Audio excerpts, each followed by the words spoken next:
A evolução anímica. De Gabriel Delany, 1897. Capítulo 3. Como o perispírito pode adquirir propriedades funcionais. A evolução anímica. Teoria celular. Nos organismos, mesmo rudimentares, é preciso a presença do elemento perispiritual. Diferenciação das células originariamente idênticas desde a sua formação.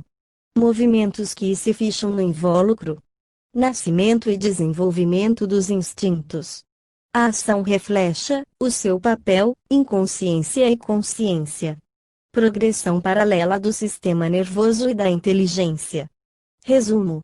A natureza é a grande mestra. Só ela contém a verdade, e todo aquele que saiba vê-la, com um olhar filosófico, desvendar-lhe-á os secretos tesouros ocultos aos ignorantes. As leis que regem a evolução proteiforme da matéria física ou vivente atestam que nada aparece súbita e perfeitamente acabado. O sistema solar, o nosso planeta, os vegetais, os animais, a linguagem, as artes, as ciências, longe de traduzirem rebentos espontâneos, são antes o resultado de longa e gradual ascensão, a partir das mais rudimentares formas até as modalidades hoje conhecidas. Lei geral e absoluta, dela não poderia berrar a alma humana e constituir uma exceção. Essa alma, vemo-la, passa na Terra pelas mais diversas fases, desde as humílimas e incipientes concepções do silvícola até as esplêndidas florações do gênio nas nações civilizadas. Deverá nosso exame retrospectivo deter-se aí. Deveremos crer que essa alma, que manobra no homem primitivo um organismo tão complicado, tenha podido, de súbito, adquirir propriedades tão variadas e tão bem adaptadas às necessidades do indivíduo. Deverá nossa indução limitar-se aos seres que tenham exatamente os nossos mesmos caracteres anatômicos? Eis o que não cremos, pois as transições insensíveis que nos levam fisicamente do homem à matéria, nós as encontramos no domínio intelectual, com as mesmas degradações sucessivas, tal como precedentemente demonstramos. É, pois, no alvor da vida inteligente que precisamos fixar-nos para encontrar, se não a origem da alma, ao menos o ponto de partida aparente da sua evolução através da matéria. Intencionalmente dizemos o ponto aparente de partida, visto não podermos concluir legitimamente pela existência da inteligência senão onde ela se manifesta com certeza. Ora, como o sistema nervoso é o órgão indispensável a essa manifestação, ligado que está, intimamente, à vida anímica, segue-se que estudemos os organismos partindo dos primeiros vestígios de uma organização nervosa. Também nos determina proceder assim a circunstância de nos aparecer a alma indivisível no homem, e nada autorizar a supor que outro tanto não ocorra na série animal. Os primeiros lampejos do instinto tornam-se os sinais reveladores de sua atuação, embora seja, talvez, possível remontar mais alto para ver, na irritabilidade e na motilidade, expressões inferiores da alma. Mas, ainda recusada a hipótese, fora bastante, no assunto, partir dos animais relativamente simples como os ófitos, para compreender como pôde o perispírito adquirir sucessivamente, mediante transformações incessantes, as suas propriedades funcionais. Apesar das copiosas provas acumuladas no capítulo anterior, no intuito de mostrar a identidade do princípio que dirige o animal e o homem, julgamos útil estabelecer experimentalmente a existência do perispírito animal. São fatos respigados na obra do Sr. Dacier, 39, autor que ninguém dirá suspeito de simpatias pelo espiritismo. Início da nota do redator 39. Dacier, L'Humanité Posthume, páginas 83 e seguintes. Fim da nota do redator. Mais valor, por isso mesmo, tem o seu testemunho. Em fins de 1869, achando-me em Bordeaux, diz ele, encontrei, à noite, um amigo que se dirigia a uma sessão de magnetismo, e que me convidou a acompanhá-lo. Anhui, desejoso de ver de perto o magnetismo, que até então só conhecia de nome. A sessão nada apresentou de notável, era a repetição do que ocorre comumente nas reuniões desse gênero. Uma jovem criatura, parecendo muito lúcida, oficiava de sonâmbula e respondia às perguntas que lhe dirigiam. Um fato inesperado surpreendeu-me, contudo. Ia meio a sessão, quando um assistente, percebendo uma aranha no assoalho, esmagou-a com o pé. Alto lá, gritou logo a sonâmbula, estou vendo evolar-se o espírito da aranha. Sabemos que, na linguagem dos médiuns, o vocábulo espírito corresponde ao que eu chamaria fantasma póstumo. Qual a forma desse espírito? Perguntou o magnetizador. A mesma da aranha, respondeu a sonâmbula. O Sr. Dacier não soube, a princípio, como interpretar a resposta. Ele não admitia qualquer espécie de alma no homem e muito menos num animal. Não tardou, entretanto, mudar-se de pensar, por isso que cita inúmeras manifestações póstumas de animais, e sempre sob as mesmas formas que tiveram na Terra. E ele acredita possível até o desdobramento de certos animais, durante a vida terrestre. Seja, porém, qual for a sua forma de ver, o indubitável já agora é que a chamada lusódica de Reichenbach, 40, o duplo fluídico da vidente de Prevorst, 41, o fantasma póstumo do Sr. Dacier, outra coisa não é que o perispírito, ou seja, o invólucro da alma, e que, tanto nos animais como no homem, o princípio pensante é sempre individualizado no fluido universal. Início da nota do redator 40. Reichenbach, Lettres Magnetiques. 41. Rapport do Dr. Kerner. Fim da nota do redator. Se bem que esta questão tenha sido pouco estudada até ao presente, possível foi verificar, com os médiuns videntes, que a alma animal não é destruída pela morte. A Revue Spirit de 1894 relata o caso de um cão fielmente descrito por um vidente, quando o seu dono, o conde de Luwolf, recordava o devotamento do animal. A essas demonstrações de saudade, o belo animal cabriolava de alegria, feliz por ver-se alvo das reminiscências do antigo dono. Ainda nessa revista, 1865, depara-se-nos a narrativa desta manifestação póstuma. Ultimamente, por volta da meia-noite, achando-me deitado, mas vígil, ouvi, como se partisse dos pés da cama, o grunhido característico da cadelinha, quando lhe apetecia qualquer coisa. A impressão foi tão nítida que cheguei a estender o braço fora do leito, como se quisesse atraí-la e acreditasse na realidade das suas carícias. Ao me levantar, de manhã, contei o episódio à minha mulher, que me disse, também ouvi a mesma coisa, não uma, porém 2 vezes. O grunhido parecia vir da porta do quarto. A primeira ideia que me veio foi a de não estar morta a nossa pobre bichinha que, fugindo da casa do veterinário, procurava o nosso teto. Nossa filha, então enferma e ocupando a alcova materna, também afirma que percebeu o mesmo grunhido.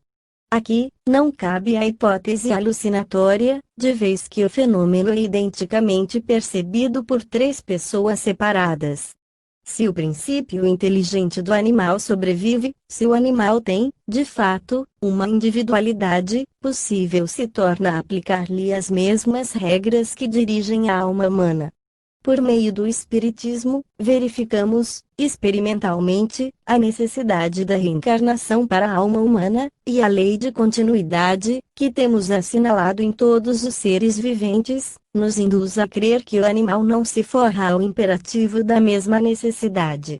Assim, o princípio inteligente viria sucessivamente utilizar organismos cada vez mais aperfeiçoados, à medida que se tornasse mais apto a dirigi-los. Podemos oferecer 2 provas dessa nossa perspectiva, por confirmarem a teoria da encarnação animal. Os monistas, que negam a existência da alma, pelo menos como realidade distinta do organismo, recorreram, veja-se bem, a hipóteses, afirmativas puramente conjeturais, quando houveram de defrontar-se com os tantos fenômenos que as propriedades da matéria só por si não explicariam. Assim é que dotam a matéria, não só a do sistema nervoso, mas toda ela, da memória, que é faculdade essencialmente consciente.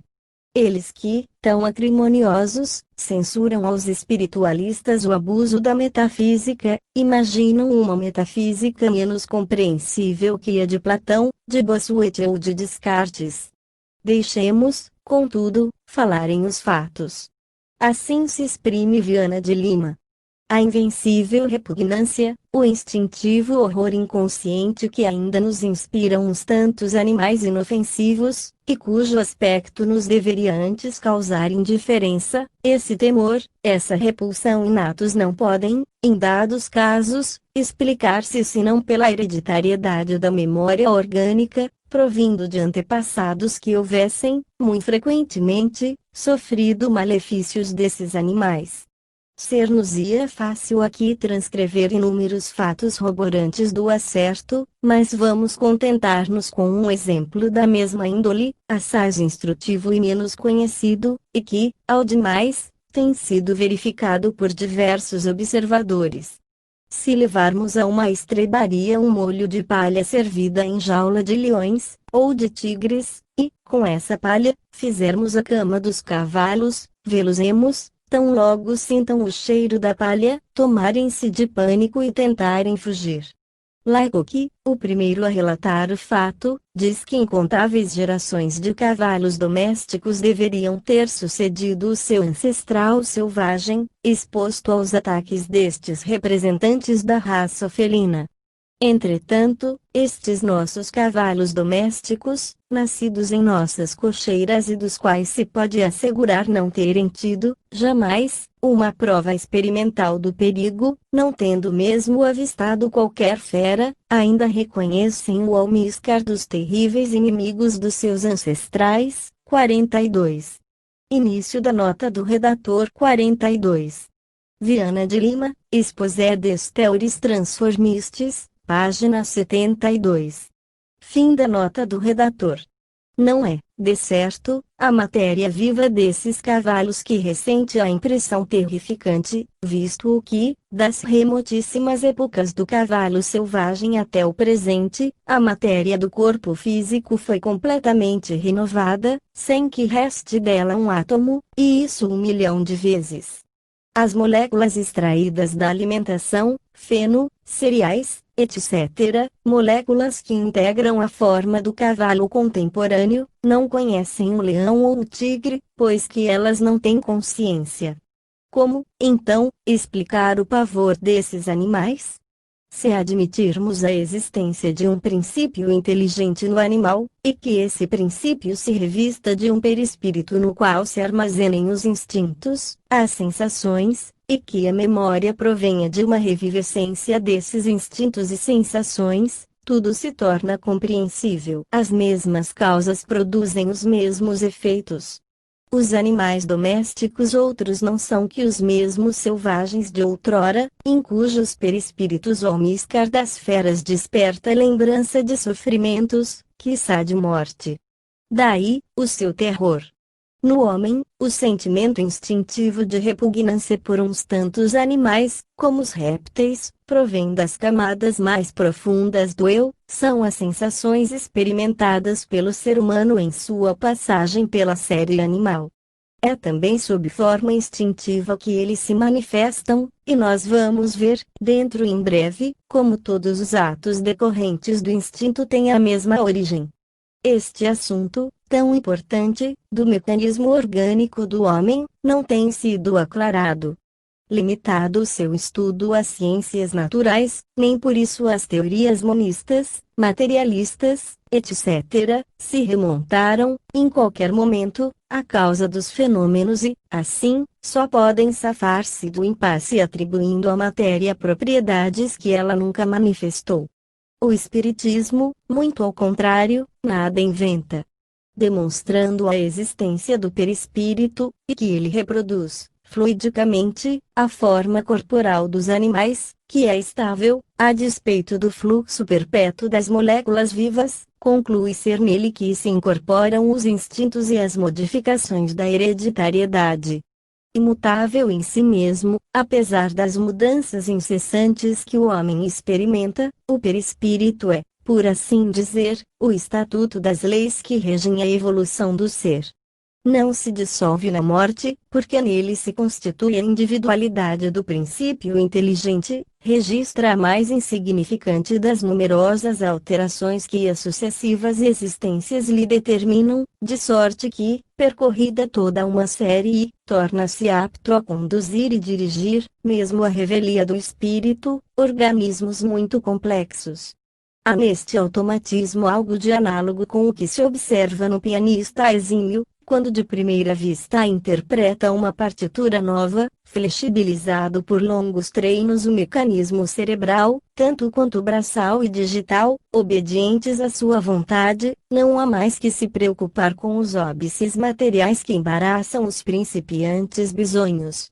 Não lhe resta senão ler a partitura, porque os órgãos obedecem automaticamente ao espírito. Mas, quantos tropeços e labores, antes de conseguir esse resultado! Esta maneira de encarar a utilidade indispensável do perispírito tornar-se-á mais clara ainda, à medida que melhor formos compreendendo a natureza das ações tão complexas de que resulta a vida física e intelectual dos animais e do homem. O atavismo, isto é, o fenômeno pelo qual reponta, de repente, numa raça animal, um espécime com caracteres há muito desaparecidos específicos nos ancestrais, é uma segunda confirmação da nossa maneira de ver. Trata-se de um fenômeno assaz frequente entre os animais, e os naturalistas atribuem-no à hereditariedade, mas sem com isso explicarem melhor o papel dessa força. Adiante, veremos como e por que esse fenômeno pode ocorrer. Por agora, basta assinalá-lo de passagem. A teoria celular. É difícil compreender nitidamente o papel do sistema nervoso no organismo e, portanto, o do perispírito, se não possuirmos ideias bem precisas da maneira pela qual são constituídos os seres vivos. Indispensável, pois, expor aqui os resultados a que chegou a ciência odierna, no tocante à natureza íntima dos vegetais e animais. Médicos, naturalistas, filósofos, falam constantemente de substâncias vivas, moléculas orgânicas, matéria organizada, tecidos de órgãos, etc., mas poucos fornecem desses termos uma definição precisa.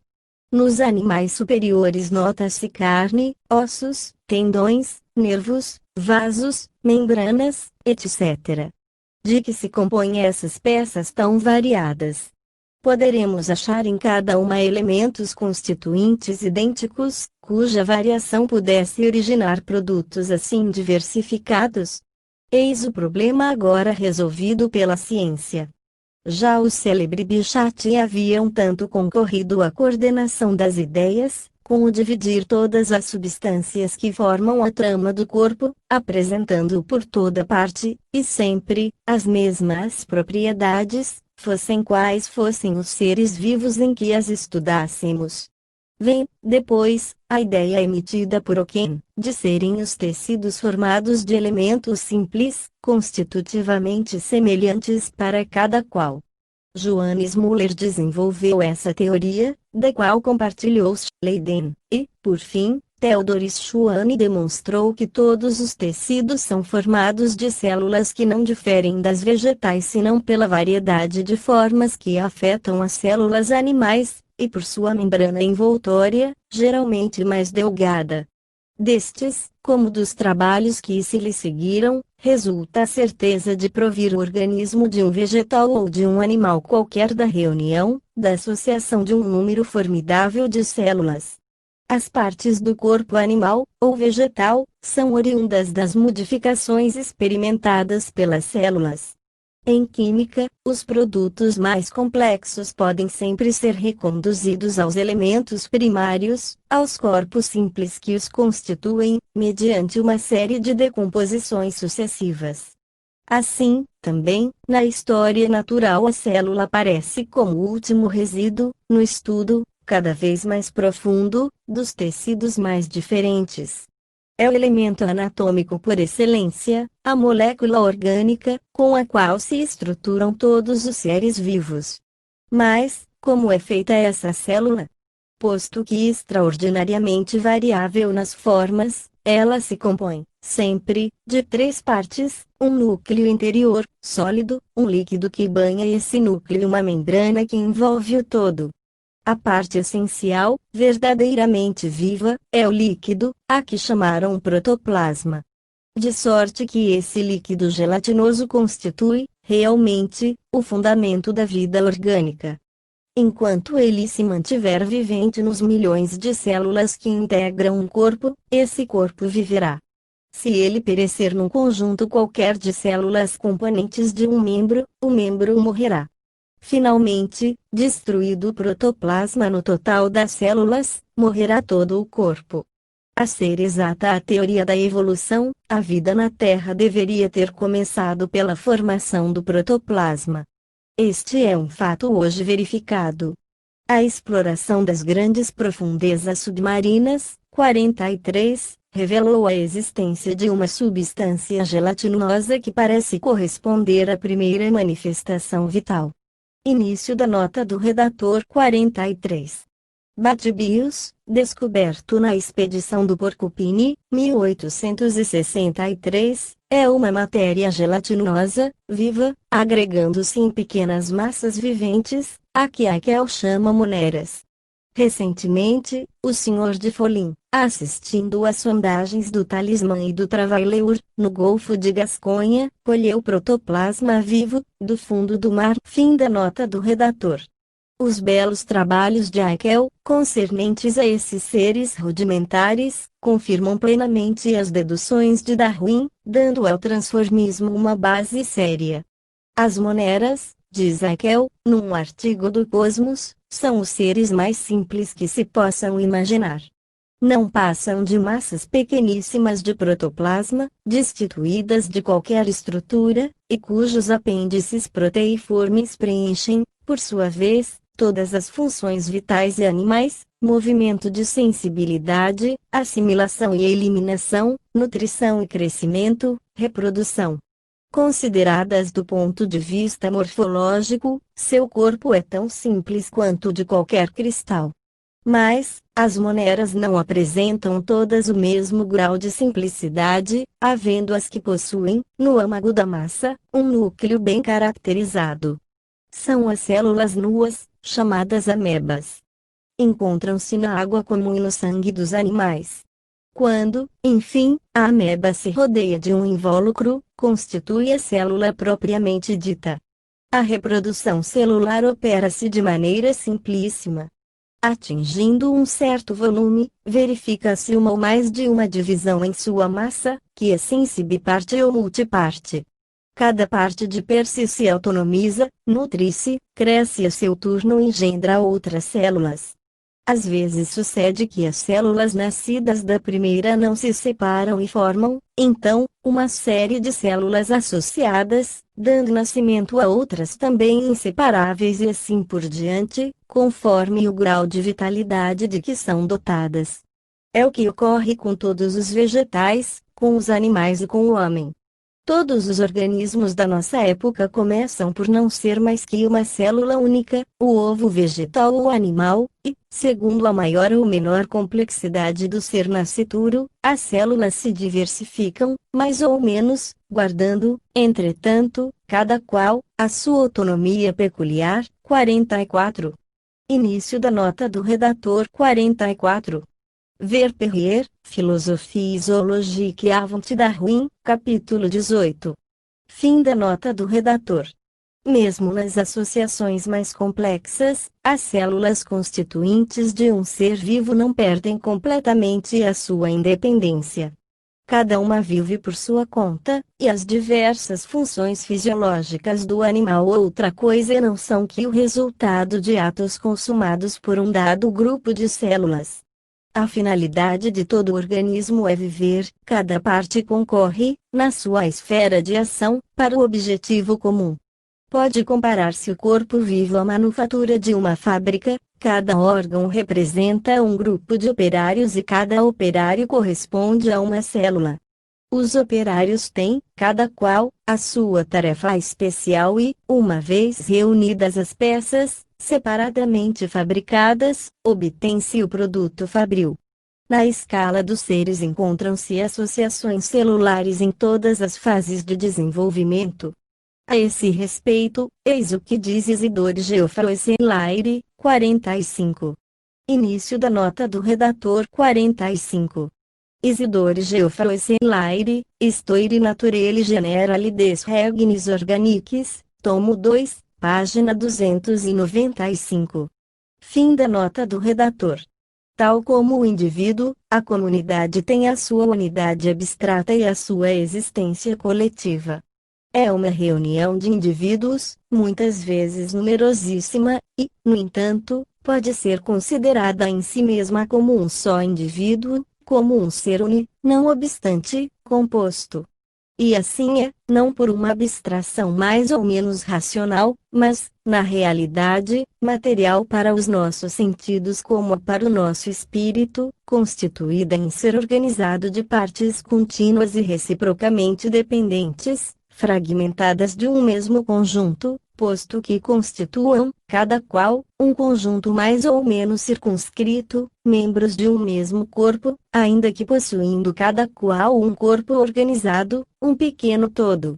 Como a família, como a sociedade, como o simples agrupamento, a comunidade pode ser muito diversamente constituída. A fusão anatômica e, por consequência, a solidariedade fisiológica dos seres assim reunidos, pode limitar-se a algumas funções vitais, ou estender-se à quase totalidade dos órgãos e funções. Pode, igualmente, apresentar-se em todos os graus intermédios, passando por matizes insensíveis de seres organizados, nos quais as vidas associativas permanecem quase independentes, e os indivíduos nitidamente distintos, e daí a outros em que os indivíduos se vão tornando de mais a mais dependentes e mistos, até aos em que todas as vidas confundem-se numa vida comum, desaparecendo, mais ou menos completamente. Na individualidade coletiva, as individualidades propriamente ditas. Os animais superiores são essas individualidades coletivas, mas simplesmente do ponto de vista vital. Vimos que a força vital é simultaneamente um princípio e um efeito. Princípio, por tornar-se preciso um ser já vivente para comunicar a vida; efeito porque, uma vez completada a fecundação de um gérmen, as leis físico-químicas servem ao entretenimento da vida. Aqui, não pode haver equívoco, a força vital tem uma existência certa, pois cada ser reproduz um ser semelhante, e não podemos dar vida a um composto inorgânico. De resto, supondo que chegássemos, por exemplo, a fabricar um músculo sensível, de feição a produzir os mesmos fenômenos que um músculo natural, ele não poderia regenerar-se, como se dá incessantemente com o organismo vivo. Logo, posto que opere e se entretenha por meio de leis naturais, o princípio vital distingue-se dessas leis. Ele é uma força, uma transformação especial da energia, não tem existência sobrenatural, mas é produto necessário da evolução ascendente, degrau primário não da organização, mas do entretenimento e da reparação da matéria viva. É possível encontrar laivos desse princípio reparador até na matéria bruta. Haja vista o cristal, que pode cicatrizar suas fraturas, como bem evidenciou Pasteur, 46. Início da nota do redator 46. Comptes Rendus, 16 de maio de 1881. Fim da nota do redator. Quebrado em qualquer parte, se o colocarmos na solução de sua origem, não só cresce em todas as suas faces, como desenvolve na parte avariada um trabalho ativíssimo, prestes reparando o estrago e restabelecendo a simetria. Colocando-se o soluto de uma substância violeta, Por exemplo, vê-se distintamente o trabalho suplementar reclamado pelo refazimento das partes destruídas.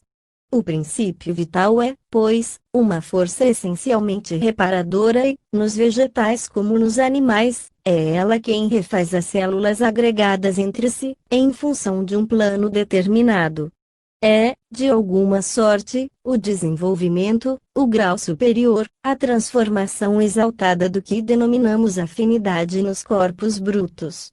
Ao demais, o fluido vital ide também sobre as moléculas orgânicas, como o fluido magnético sobre as poeiras metálicas que originam o fantasma magnético. Se negarmos a existência de uma força vital, ainda que invisível e imponderável, não nos será possível compreender por que um corpo vivo mantém uma forma fixa, invariável segundo a espécie, apesar da incessante renovação das moléculas desse corpo.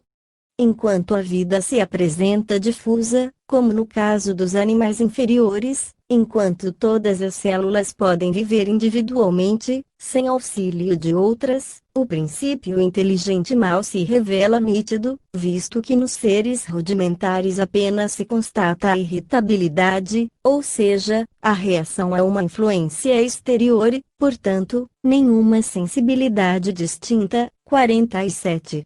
Mas, tão depressa surge o sistema nervoso, desde o instante em que as funções animais nele se concentram, a comunidade viva transforma-se em indivíduo, pois desde esse instante o princípio inteligente assume a direção do corpo e manifesta a sua presença com os primeiros clarores do instinto. Início da nota do redator. 47. A irritabilidade e a motilidade caracterizam os animais inferiores, chamados protozoários, quais os infusórios, as esponjas, as gregarinas, etc. Também os vegetais possuem essas duas propriedades, quais a sensitiva, a dioneia papa-mosca, a drósera, etc. Assim, também, os anterozoides dos musgos, dos fetos, os oospórios das algas, etc. Ferrieri, Lavie Lamy, página 318. Fim da nota do redator. Desenvolvimento correlato do gânglio cerebral e da inteligência, na série animal. Alguns ófitos, animais-plantas, tais como as medusas e os ouriços marinhos, possuem alguns lineamentos de sistema nervoso, pelo que também se lhes distinguem rudimentos instintivos. Na orla dos mares, receptáculo inexaurível de formas incipientes, quando se escava areia úmida da onda que se retrai, é raro não se encontrar uma viscosa massa azulada como a goma de trigo, simples amálgama de geleia na aparência. Essa massa gelatinosa não oferece, à primeira vista, qualquer característico de animalidade, mas, se a colocardes num grande vaso com água do mar, ou num poço assaz profundo onde ela possa desenvolver-se à vontade, vê-la-eis dilatar-se, arredondar-se e tomar, pouco a pouco, distintas formas a que não faltará elegância. Tendes, então, à vista um ser singular, cujo corpo se compõe de um disco mais ou menos convexo, como um cogumelo, e dotado de vários apêndices colocados na sua parte côncava, servindo-lhe a respiração e a apreensão dos alimentos. Esses órgãos são pendentes ou flutuantes em várias espécies, sugerindo-nos a lembrança às serpes que exornavam a mítica medusa, que lhes deu o nome. O vulgo conhece-as como geleias do mar. 48. Início da nota do redator. 48.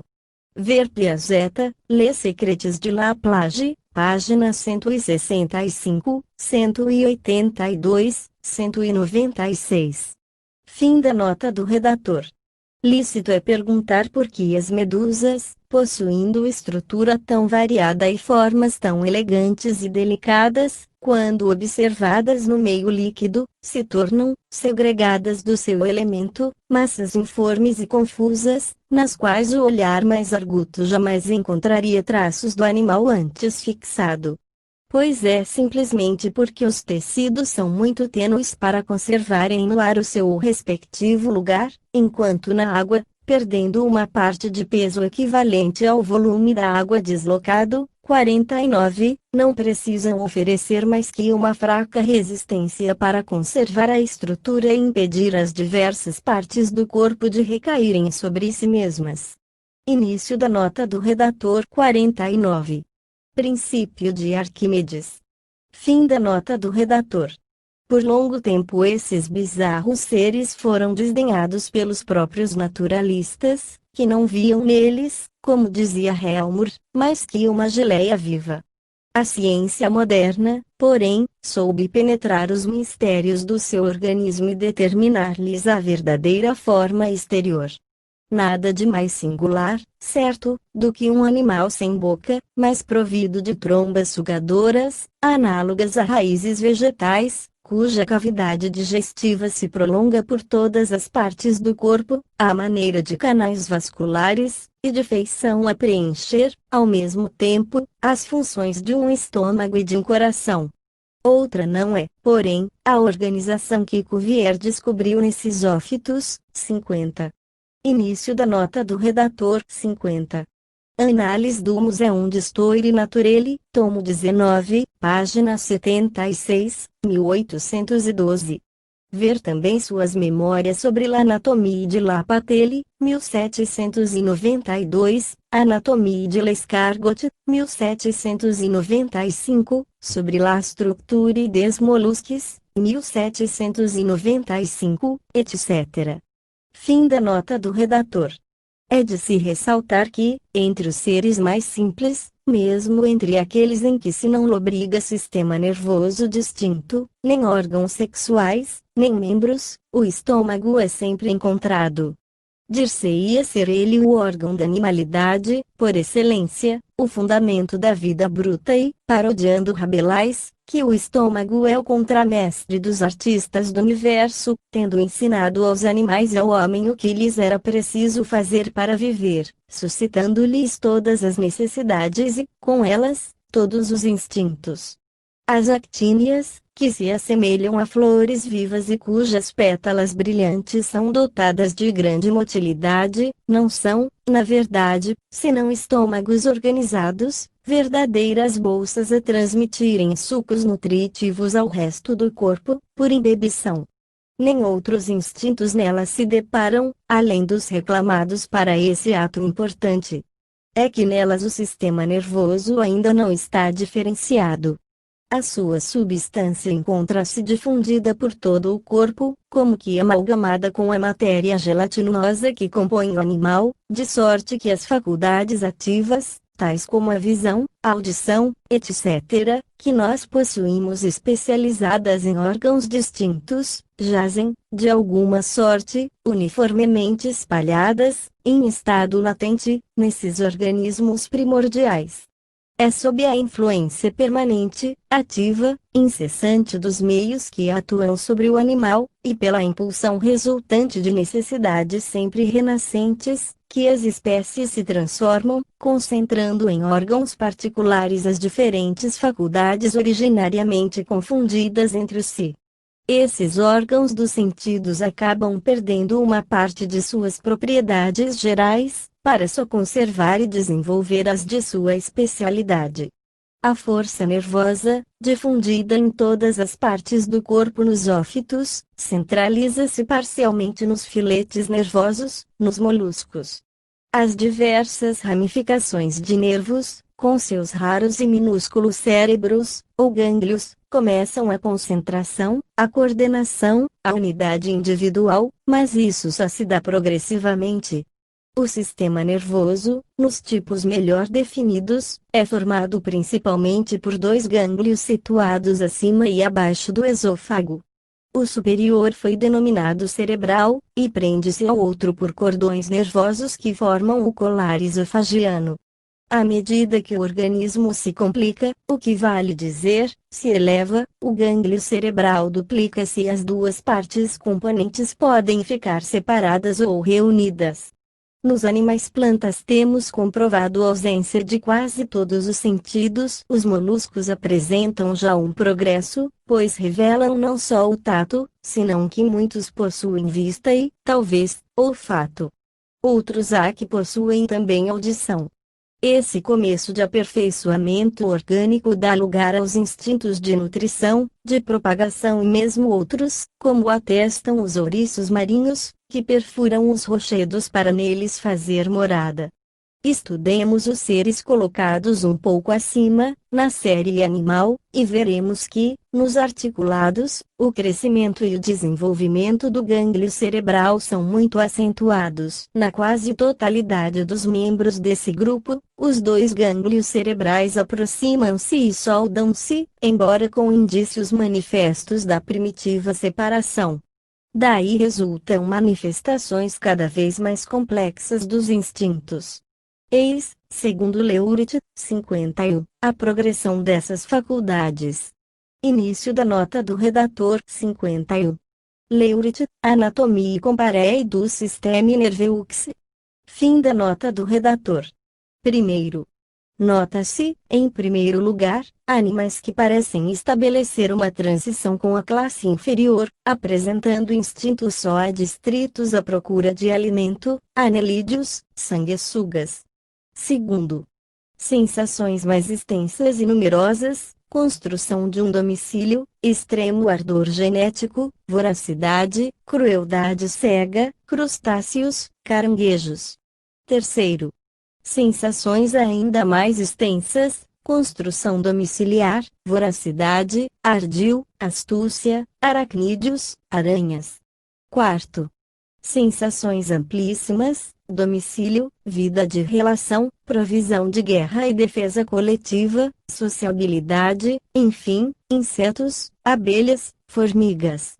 Antes de passar aos vertebrados, parece-nos útil explicar o processo de elaboração dos instintos, bem como o papel que o perispírito representou na evolução, cujos pontos principais acabamos de expor sucintamente. O perispírito. Temos insistido muitas vezes na íntima conexão existente entre os seres vivos, de sorte que os animais sucedem insensivelmente às plantas, havendo organismos que parecem participar das duas naturezas. Vimos, também, que o princípio vital representa o papel mais importante na existência dos vegetais, que é uma força nitidamente definida e não uma entidade vaga, visto como, sem a sua associação ao duplo fluídico, não se pode compreender a forma típica dos seres, mantida do nascimento até a morte. Essa força, que impregna o germe e lhe dirigirá a evolução, não basta, porém, para explicar os instintos assinalados no animal e tampouco as manifestações inteligentes por nós referidas. Ao desenvolvimento do princípio anímico, portanto, atribuímos esses fatos que tão profundamente diferenciam os dois reinos. Nos organismos ambíguos, situados nos confins de um e outro reinos, e conforme seja mais ou menos intensa a união da força vital com o princípio espiritual, notar-se-á a maior ou menor concentração, uma individualidade mais ou menos marcante. Mas, tão presto se estabeleça o equilíbrio, entra a predominar o princípio espiritual, acelera-se a evolução e as formas se condensam. Em vez de moles, flácidas, apresentam contornos determinados, nitidamente regulados, ao mesmo passo que surgem, e mais energicamente se acusam, os instintos. Ficou também estabelecido que o princípio inteligente se reveste sempre de um envoltório fluídico, e os episódios relatados por Dacier, e sancionados pela lógica, não nos permitem duvidar da realidade desse duplo perispiritual. Examinemos, agora, a sua função nos seres vivos. Nos primórdios da vida, o fluido perispiritual está misturado aos fluidos mais grosseiros do mundo imponderável. Podemos compará-lo a um vapor fuliginoso a empanar as radiações da alma, e, como ele se encontra intimamente unido ao princípio espiritual, este, não obstante possuir em germe todas as faculdades fadadas a evoluir, não as pode manifestar, impedido pela espessa materialidade do cárcere fluídico. E de Sartre, nos primeiros tempos, os fortes estímulos da fome tornam-se necessários para despertar a alma da sua atonia. Sabemos que os fluidos são constituídos por estados de matéria eterizada e que a rapidez do seu movimento molecular é proporcional ao grau de rarefação das moléculas. Quanto mais densos, opacos, viscosos, maior resistência oporão a toda e qualquer modificação, e, contudo, é necessário que a alma chegue a mudar a direção dos movimentos do seu invólucro, a regularizar-lhe a atividade, para que possa ela manifestar-se exteriormente.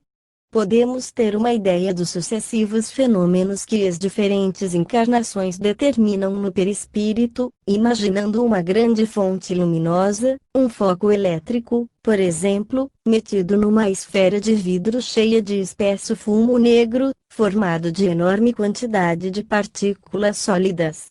A fulgurância do foco seria tão alumbrada por esse véu escuro, que nenhuma luz se projetaria fora. Quando muito, uma tênue claridade, como indício apenas da potente radiação do arco voltaico.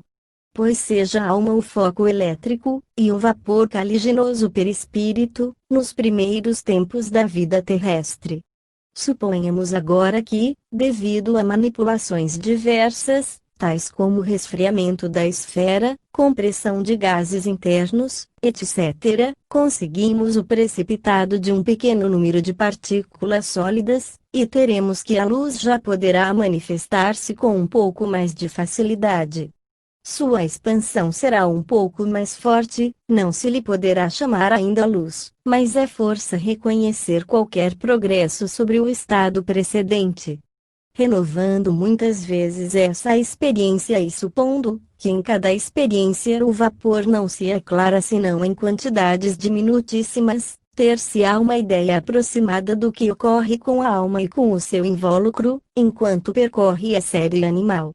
As faculdades superiores, assinaladas nos vertebrados, não se fazem notórias senão de intercorrência, não têm continuidade, dir-se-iam como relâmpagos através de nuvem escura. É só em grau de humanidade que o princípio espiritual tem manipulado o órgão fluídico bastante para que as principais faculdades lhe não sejam de contínuo entravadas, infirmadas. Mas, quanto trabalho a realizar ainda, antes que chegue a completa depuração desse vapor. Quantas lutas por expurgar o fluido universal das suas moléculas grosseiras, até que possa a alma fulgurar na plenitude do seu magnífico esplendor. A luz, sabemo-lo, é devida a um movimento vibratório do éter, mas, quão mais rápidas são as ondulações do fluido perispiritual de uma entidade superior.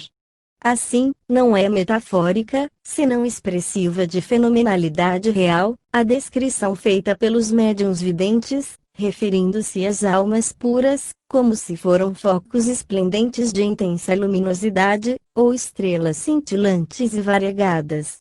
Esta teoria será uma simples, imaginária concepção?